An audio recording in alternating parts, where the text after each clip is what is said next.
কি হলো? রাইট টাইমের মধ্যে ওরা ঢুকে গেল। Well I am loving this game. অগ্নিময়ন কথা বলি, আমিও দেখি যে তোমরা কত দূর যেতে পারো। দেখি।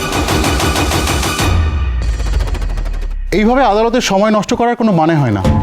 আমাদের আরেকটা দিন সময় দেওয়া হোক, আর গুহ ফার্মার লোকেদের আদালতের নির্দেশ অমান্য করার জন্য ক্ষতিপূরণের নির্দেশ দেওয়া হোক। আমি মামলাটা এখন শুরুই করিনি, তাছাড়া গ্রেস পিরিয়ডও এখনো শেষ হয়নি। অতএব আমাদের একটু অপেক্ষা করতেই হবে। হাতে এখনো 1 মিনিট আমাদের সময় আছে।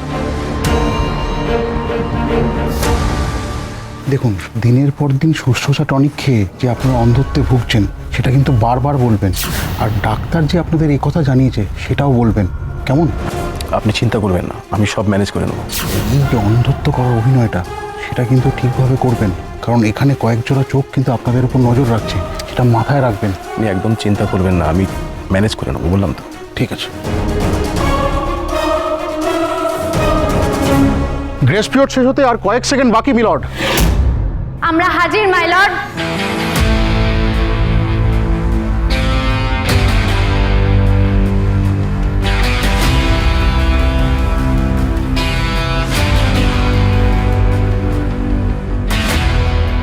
We are extremely sorry, my lord.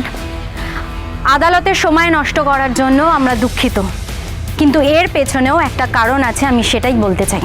আপনার যখন সময় আসবে তখন আপনি বলবেন, এখন চুপ করে বসুন। এমনিতেই আমাদের অনেকক্ষণ অপেক্ষা করিয়ে রেখেছেন। কোর্টকে তার কাজ শুরু করতে দিন। সৌমেনবাবু, শুরু করুন আপনি। Thank you, milord. Soumen sir, উনি তো খুব ইনফ্লুয়েন্সিয়াল। হোক প্রভাবশালী, প্রিয়া বড় দুর্গের পতন কি হয় না? তুমি মনোবল হারিও না। তোমার যুদ্ধটা কিন্তু সত্যের হয়ে, সততার সঙ্গে। আমি বলছি প্রিয়া, তুমি জিতবে।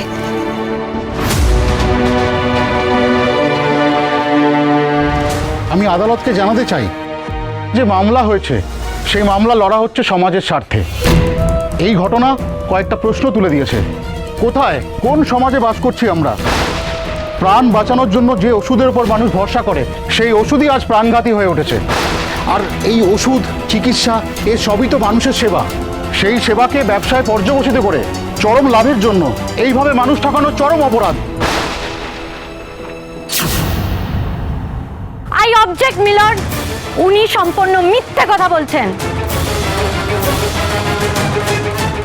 আমার প্রতিপক্ষ উকিলের অভিজ্ঞতা খুবই কম, নেই বললেই চলে। আর সম্ভবত এটাই তার প্রথম এবং শেষ মামলা।